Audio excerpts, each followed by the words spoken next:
Masu kallon mu assalamu alaikum wa rahmatullahi ta'ala wa barakatuhu. Barkanmu da sake kasancewa da ku a cikin shirin namu na da'irar masoya annabi sallallahu alaihi wasallam. A yau shirin namu ya yi babban kamu, wanda kuma mun daɗe muna dakon shigowarsa wannan shiri namu mai albarka, kuma duba da yanayin aikace-aikace da hidima ta maulidi da aikace-aikacen aiki da ofis gabaki ɗaya dai, sai yau Allah ya shigowar wannan babban sha'iri kuma ɗalibi, babban bakon baka ga masu kallo da sauraron mu a daidai wannan lokaci.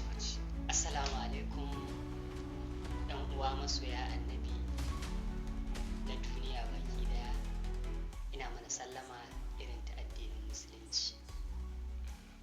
Masha Allah. Da farko, wane ne Mustapha?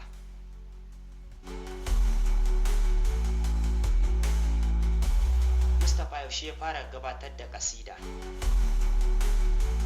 Mustapha yana da malami wanda yake duba masa kasida kafin ya fitar da ita? Mustapha mai ambato yana da da'ira kamar yadda sauran sha'irai aka san su da ita? Me yasa ake kiran ka da dan mado? Ku biyo mu a cikin shirin inda za mu tattauna da shi babban bakon namu, wato Mustapha mai ambato.